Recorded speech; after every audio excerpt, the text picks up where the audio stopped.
l'atmosphère est remplie de sa gloire. David a dit, j'ai crié Alléluia et j'ai été délivré de mes ennemis. Bien-aimés frères et sœurs, la puissance de Dieu est au milieu de nous. Ce soir, nous allons toucher au miraculeux et au surnaturel dans le nom de Jésus. Dieu vient prendre chair dans nos vies. Dieu se manifeste dans ta vie comme jamais il ne l'a fait auparavant. Tu vas expérimenter la gloire de Dieu, bien-aimé. Tu vas voir des sommes d'argent arriver qui vont t'étonner. L'argent qui va rentrer en ta possession cette saison, ça va te surprendre. Tu n'as jamais touché une somme d'argent auparavant. Je te le dis dans le nom du Seigneur Jésus-Christ. Le surnaturel va se manifester à toi de manière bizarre, de manière étrange, de manière bizarre. Je te le dis dans le nom du Seigneur. Je te le dis dans le nom du Seigneur. Tu vas toucher ce que tu n'as jamais touché cette saison. Je te le dis dans le nom du Seigneur.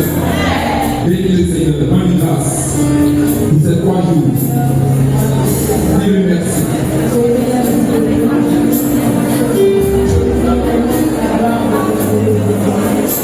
Dis-lui merci,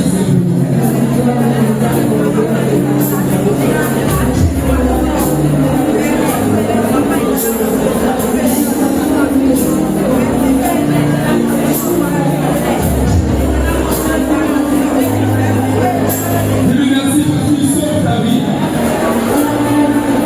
Il arrache ta vie à la France. Les gens avaient déjà décrété ta mort. Mais le ressuscité vient à toi ce soir.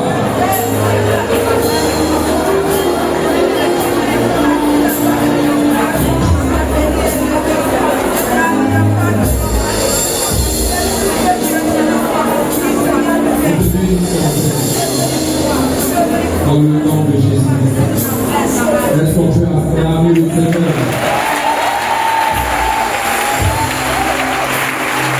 Une fois vers 5 personnes, dis leur félicitations, félicitations.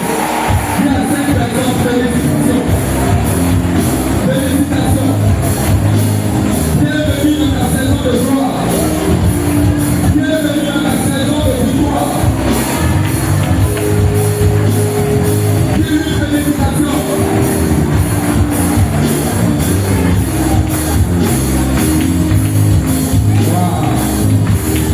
Alléluia. Amen. Alors, tout à l'heure, parce que mon rôle maintenant, c'est de nous introduire dans un temps de prière prophétique avant que le ministère de la parole nous soit communiqué. Amen. Je suis heureux pour toi que tu sois là ce soir. Je suis content même. Amen. Gloire au Seigneur Jésus. C'est notre même saison glorieuse. Dans le nom de Jésus-Christ. Amen. Alors voici déjà 2-3 jours que nous passons des temps merveilleux dans la présence du Seigneur. Et notre leader, le berger Simon Marie, nous a conduit de manière prophétique dans ce passage, Jean chapitre 10, verset 10. Amen. C'est comme si c'est la première fois que j'entendais ce passage dans le d'être prêché. Alléluia. Est-ce qu'on peut acclamer le Seigneur pour son serviteur? Il sera là tout à l'heure. Alléluia. Amen. Et il a décortiqué ce texte. Il a dit premièrement, le voleur ne vient que pour voler. Et il nous a expliqué un peu de façon prophétique ce qu'on doit comprendre par voler. Et comment l'ennemi nous volait. Et il a fait le parallèle avec Luc chapitre 8. À partir du verset 5 jusqu'au verset 8, pour nous expliquer que c'est la semence que le diable vient pour voler. Quand tu reçois la prophétie dans ta vie, il vient pour voler la prophétie. Alléluia. Je me rappelle de cette sœur qui était malade dans son corps du VIH-Sida pendant plusieurs années. Et elle a commencé le traitement et on a commencé à prier jusqu'à ce que la prophétie vienne. Voici le temps de ta guérison. Alléluia. Et elle a reçu la parole dans la foi. Amen. Et lorsqu'elle est partie voir son médecin traitant, et qu'on a fait l'analyse quelques semaines après la prophétie, le test a montré qu'elle était séronégative. Ça veut dire qu'il n'avait pas le sida dans son corps. Tu peux bien acclamer le Seigneur. Amen. Mais je ne comprends pas pourquoi ton voisin n'a pas acclamé. Amen. Parce que lorsqu'elle est revenue à la maison, amen, quand elle est revenue à la maison et qu'elle était dans la joie, et elle a annoncé la parole à ceux qui étaient là, sa grande soeur, parce que nous tous on a bien ça, on connaît un peu la maladie du sida. Comment est-ce que c'est une maladie mystérieuse? Alléluia. Amen. Même si aujourd'hui les médicaments, on arrive à surmonter ça et que les gens peuvent vivre correctement grâce à ça, grâce aux médicaments. Amen. Mais quand tu entends ça là, tu sais. Alléluia. Et lorsqu'elle a dit, alléluia, le Seigneur a réalisé la prophétie. Je suis guéri. Tout le monde a commencé à jubiler. Et sa grande sœur a dit, il faut aller faire encore ailleurs. Va faire le test encore ailleurs. On le sait. Amen. Et cette parole de sa sœur est rentrée dans son cœur et ça a crié la peur. Et elle a commencé à s'interroger. Et si les gens s'étaient trompés? Parce que c'est un peu trop facile. Comment est-ce que je peux guérir comme ça du jour au lendemain? Juste à partir d'une recommandation. Amen. La semence a été attaquée en elle. Et vous savez quoi? Je crois 2-3 jours après même, donc près d'une semaine, quand elle est repartie faire le test, elle était séropositive.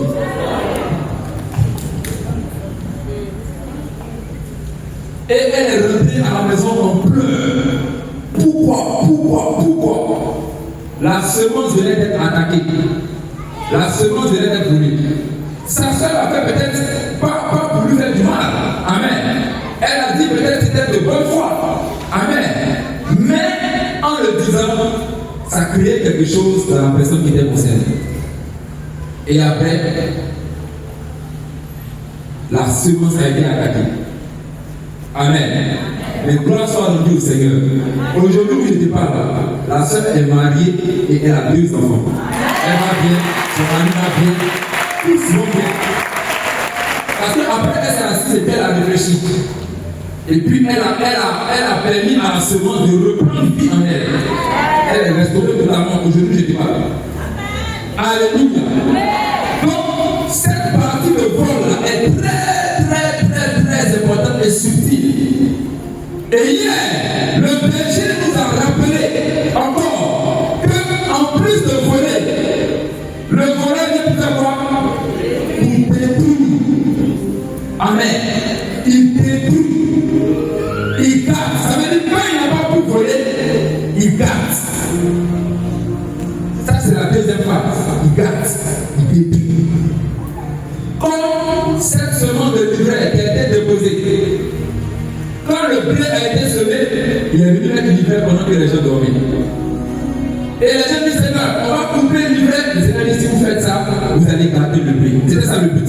Il voulait qu'en détruisant l'ivraie, on détruise le blé en même temps. C'est ce qu'on appelle l'esprit du crabe. Tu vois les crabes, les moments on va marcher là. Quand les crabes sont dans la marmite, quand un veut sortir, quand il se passe, on le tire pour le remettre dedans. Nous tous, on n'a qu'à rester là. Là, tu vas où? Alléluia. Tout ce qui a été détruit dans ta vie va reprendre vie cette saison. Parce que l'esprit qui a ressuscité le corps de notre Seigneur Jésus-Christ dans les morts est au milieu de nous ce soir pour donner vie à ton corps et à tout ce que le diable avait détruit. Alléluia. Nous allons prier, bien-aimés. La parole sera communiquée tout à l'heure. On est un serveur de Dieu qui est arrivé. Alléluia. On peut acclamer le Seigneur pour sa vie. Amen. La parole de Dieu dans sa bouche, c'est comme du feu. Tu vas voir ça tout à l'heure. Alors, tiens-toi debout, s'il te plaît. On va prier juste pour quelques minutes. Dis à ton voisin, je refuse de rester inactif. Je refuse de subir. Je prends mes responsabilités spirituelles. Au nom de Jésus-Christ. Nous allons prier pour le 3e point. On a vu voler, détruire, mais ensuite il veut faire quoi pour tuer. Amen. Et voici 3 points à partir desquels le diable tue, surtout en cette saison, tel qu'il nous l'a révélé par son esprit. Cette saison-là, voilà 3 manières par lesquelles le diable veut tuer les gens. Le premier moyen, c'est par la sorcellerie. Par la sorcellerie. Amen. Dimanche passé, mon voisin direct, il est mort un coup, son cœur s'est arrêté, il est mort. On était ensemble, on a parlé avec ma femme même qui est là. Quand on s'est laissé, on s'est revu là, son cœur s'est arrêté, il est mort. Il était fâché. Il était en colère, c'est fâché. Quand il est parti se coucher là, il s'est plus réveillé. Ils ont arrêté son cœur. Et quand sa femme me racontait tout à l'heure les événements qui sont en train de suivre, j'ai compris que le monsieur a été sacrifié. Le monsieur qui danse beaucoup quand on a fait le concert de louange là, c'est lui. Ils l'ont déjà. C'est pas du jeu. Où est le kebab? Quand on a fait le concert de louange ici là, le papa qui dansait là.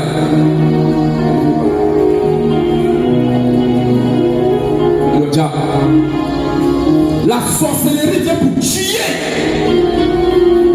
Et elle va tuer à partir des 3 dimensions. Première dimension, spirituellement, tuer ta vie de prière pour te reconnecter avec Dieu. Tuer ta vie spirituelle par le péché, te séparer de Dieu. Maintenant, quand tu es séparé de Dieu, tu es isolé. Il reste ta partie physique et ta partie morale, ton âme. Ton âme et ton corps n'ont pas assez de ressources spirituelles pour faire face au spirituel. Donc on te déconnecte spirituellement d'abord par le péché et puis par le manque de dépendance. Et puis par le manque de prière. Maintenant quand tu es déconnecté, tu es isolé maintenant. On vient au bout de toi, on crée dans ton âme ce qu'on appelle l'amertume, la colère, l'irritation. C'est ce qui a attrapé le monsieur. Il était en colère. C'est comme ça, l'irritation. Et si tu es malade dans ton corps, laisse-moi te dire une chose. Les cellules qu'on appelle les cellules cancérigènes, si elles le mettaient, s'ils vont la tester, c'est des cellules qui se développent dans les terrains où il y a beaucoup d'irritation et de colère. Quand tu es très colérique et qu'il y a des cellules cancérigènes dans ton corps, ça va multiplier, ils vont se multiplier. Et en peu de temps, ça va se métastaser, ça veut dire tout ton corps. C'est une stratégie. On te met tout le temps en colère. Tu es irrité. Et quand tu es irrité, la maladie prolifère dans ton corps. Deuxième étape. Et puis la troisième étape dans ton corps, la maladie, le malheur, la souffrance, la pauvreté, ça t'atteint maintenant, c'est fini.